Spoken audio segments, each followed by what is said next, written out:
Bienvenue sur Kodama. Dans cette vidéo, nous allons aborder le cycle de l'azote. Quand vous débutez un aquarium, ou même après qu'un aquarium soit bien installé, il faut prendre en compte ce cycle qui s'installe dans votre aquarium. L'azote, dont le symbole chimique est N, subit plusieurs transformations chimiques au cours de son cycle, dont certaines molécules sont toxiques pour les poissons. Ce sont ces transformations que je vais développer ici. L'apport de l'azote dans l'aquarium se fait par l'intermédiaire de la nourriture que l'on introduit pour nourrir les poissons. Ces derniers créent des déjections qui sont chargées en ammoniac qui se dissout dans l'eau de l'aquarium. Il existe deux formes de l'ammoniac dans l'eau. La forme non ionisée, que l'on dit NH3, appelée ammoniac, et la forme ionisée, NH4+, appelée ammonium. Le passage de l'une à l'autre de ces deux formes dépend du pH de l'eau et de la température également. L'ammoniac, NH3, est la forme la plus toxique et sa quantité augmente quand le pH de votre eau augmente également. Sous l'effet de certaines bactéries appelées nitrosomonas présentes dans l'eau de l'aquarium, l'ammonium va se transformer en nitrite, NO2-, toxique pour les poissons. Cette transformation est la nitrosation.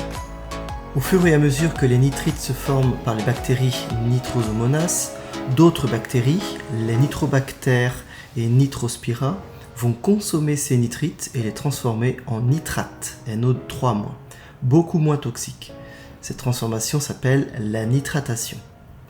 Ainsi, au fur et à mesure que vos poissons créent des déchets, la concentration en nitrate augmente dans votre bac. Le seul moyen de baisser cette concentration est d'effectuer des changements d'eau réguliers. Il faut savoir également que les plantes peuvent consommer une partie des nitrates en plus du dioxyde de carbone, le CO2, qui est dissous dans l'eau et qui constitue une partie de la nourriture pour les plantes. Pendant la journée, les plantes effectuent la photosynthèse et elles créent du dioxygène à partir du CO2. En revanche, la nuit, la plante arrête la photosynthèse et effectue le processus inverse comme l'être humain. Du dioxygène est donc produit par les plantes et se dissout dans l'eau. Si vous n'avez pas de plante, votre biorbe dissoudra le dioxygène dans l'eau à l'aide du bulleur et de la colonne à bulles. Ce processus est indispensable pour la respiration des poissons et des bactéries. C'est pour cette raison qu'il est indispensable que votre diffuseur Airstone soit changé lorsqu'il est encrassé. Sinon, vos poissons ne seront plus dans de bonnes conditions d'oxygénation et vos bactéries pourraient mourir et ainsi ne plus jouer leur rôle dans le cycle de l'azote.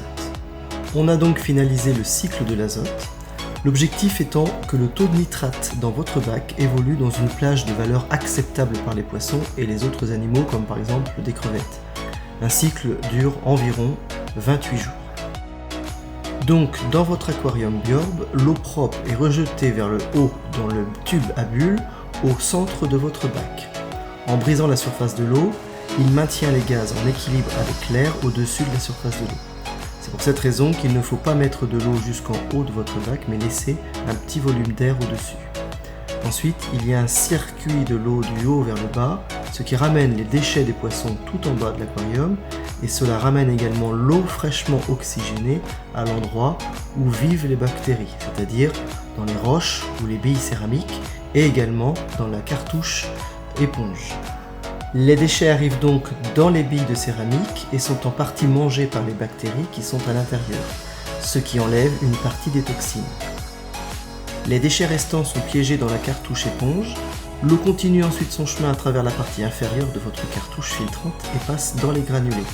Ils sont en dessous de l'éponge. Ces granulés sont constitués de résine et de stabilisants naturels pour éliminer les substances toxiques et maintenir le niveau de pH constant. L'eau propre est ensuite oxygénée lorsqu'elle remonte dans le tube à bulles pour répéter le cycle. Pour que le cycle puisse se poursuivre correctement, il est nécessaire de changer régulièrement la cartouche filtrante. Il est préconisé par biorbe de la changer tous les 1 à 2 mois. Si comme moi vous démarrez un nouvel aquarium, il faut prendre en compte que le cycle de l'azote n'a pas été mis en place. Les bactéries ne sont pas encore présentes. Il va donc falloir roder votre aquarium. Pour accélérer le cycle biorbe, fourni avec votre bac un petit sachet orange contenant des bactéries.